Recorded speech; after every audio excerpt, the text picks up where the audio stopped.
നമസ്കാരം.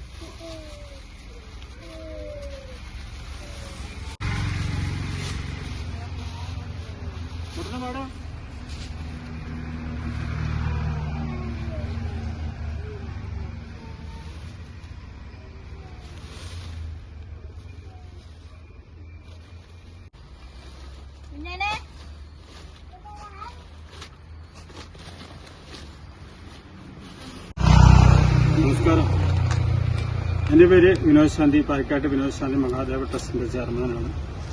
ഇത് Meenangadi Sumangali വസ്ത്രാലയം school junction തന്ന തുണികളാണ് പാവപ്പെട്ട ആൾക്കാർക്ക് കൊടുക്കാൻ പറ്റും. ഞാനിത് ഇവിടെ വന്ന് കൊടുക്കുന്നത് ഇവർക്ക് ഒരു വീടൊന്നും നന്നായിട്ട് കാണുന്നില്ല. എന്തായാലും രാഷ്ട്രീയമൊന്നും ഞാൻ പറയുന്നില്ല. കാരണം ഇതേപോലെയുള്ള പാവപ്പെട്ട ആൾക്കാർ പണ്ട് ജീവിച്ചു വന്നിരിക്കുന്ന അതേ സാഹചര്യത്തിൽ ഇന്നും ജീവിച്ചു വരികയാണ്. അതിനൊരു മാറ്റം വരേണ്ട കാര്യം അത്യാവശ്യമാണെന്ന് എനിക്ക് തോന്നുന്നു. കാരണം എല്ലാവരും വലിയ വലിയ മണിമാളികയിലും സാമ്പത്തിക ഭദ്രതയുള്ള ആൾക്കാർ കൊട്ടാരങ്ങൾ കോടികൾ മുടക്കി കെട്ടിക്കൊണ്ടിരിക്കുന്നു. അവർക്ക് ജീവിക്കാനാണെങ്കിലും 2 മക്കളുടെ വീട്ടിലെ കൊട്ടാരങ്ങളാണ് പണിത് കൂട്ടുന്നത്. അത് അവർക്ക് ഉപയോഗപ്പെടുന്നില്ല. കാലഘട്ടത്തിൽ വേറൊരാളത് ഉപയോഗിക്കുന്നു. അപ്പം നമ്മളൊന്ന് മനസ്സിലാക്കേണ്ട കാര്യം, കുറച്ച് സമ്പത്തെങ്കിലും പാവപ്പെട്ട ആൾക്കാർക്ക് ഒരു ചെറിയ രീതിയിലെങ്കിലും ഒരു 2 റൂമും ഒരു അടുക്കളയുള്ള ഒരു റൂമെങ്കിലും അങ്ങനെയുള്ള ഒരു വീടെങ്കിലും പണിത് കൊടുത്ത് അവരെയൊക്കെ നമുക്ക് രക്ഷിച്ചു കൊണ്ടുവരേണ്ട അത്യാവശ്യമാണെന്ന് എനിക്ക്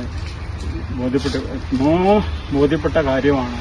ഇത് ഒരു രാഷ്ട്രീയക്കാരോ എന്താ പറയുക, ആരും തന്നെ ഇതിലൊരു വലിയ ശ്രദ്ധ കൊടുക്കുന്നില്ല എന്നുള്ളത് വാസ്തവമാണ്. ഞാനിപ്പോൾ ഇവിടെ താമസിക്കാൻ തുടങ്ങിയിട്ട് തന്നെ ഏകദേശം 10-16 വർഷമായി. ഈ 16 വർഷമായിട്ട് ഞാൻ കാണുന്നത് ഈ കോളനികളിലൊക്കെ ഇങ്ങനെ തന്നെ അവർ വസിച്ചു പോരുന്ന ഒരവസ്ഥയാണ്. ഇവരൊക്കെ കോലം കണ്ടില്ലേ, ഡ്രസ്സും നല്ല ഡ്രസ്സ് പിള്ളേർക്കാണെങ്കിലും നല്ല ഡ്രസ്സില്ല, വീടില്ല, ഒരു മറ വെച്ചിട്ടാണ് കിടക്കുന്നത്. ഒരു തെക്കുംകാട്ടിൽ ഒരു 5 സെന്റ് സ്ഥലവും ഒരു പെരയും എങ്കിലും ഇവർക്ക് കൊടുത്ത്, ഇനി ഞാനിപ്പോൾ ഉള്ളത് മൂന്നാനക്കുഴി അടുത്തുള്ള ആ കോളനിയിലാണ്. അപ്പോൾ ഇത് എല്ലാവരുടെയും ഇത് ഒരു സമൂഹത്തിലേക്ക് ഞാൻ വിടുകയാണ്. ഇവർക്ക് ഒരു 5 സെന്റ് സ്ഥലവും ഒരു പെരയും എങ്കിലും കൊടുക്കണേ എന്ന് ദേവനോടും അതേപോലെ എല്ലാവരോടും കൂടി, എല്ലാ സമൂഹത്തിലുള്ള എല്ലാ മതവിശ്വാസികളോടും കൂടി ഞാൻ അപേക്ഷിക്കുകയാണ്. നന്ദി, നമസ്കാരം.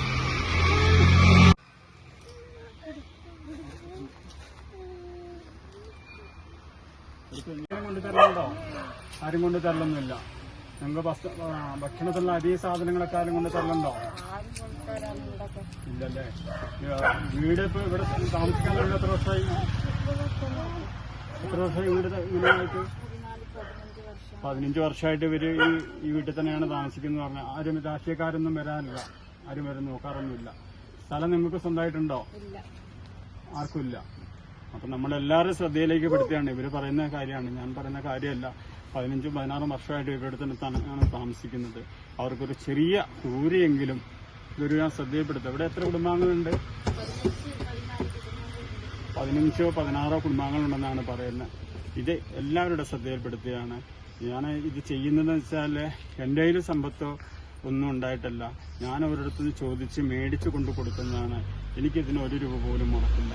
ഞാൻ ഈ വണ്ടിക്ക് വരുന്ന പെട്രോളിന് മാത്രമേ മുടക്കുള്ളൂ. പിന്നെ ഞാൻ ചെയ്യുന്ന ആ സമയത്ത് മാത്രം എനിക്ക് കിട്ടുന്ന സമയത്ത് ഇതേപോലുള്ള കാര്യങ്ങളൊക്കെ ചെയ്യാറുണ്ട്. 2020 തൊട്ട് ഞാൻ ചെയ്തു വരുന്നതാണ്. അപ്പോൾ ഇത് ഞാൻ എല്ലാവരും ശ്രദ്ധപ്പെടുത്തുകയാണ്. എല്ലാവർക്കും നമസ്കാരം.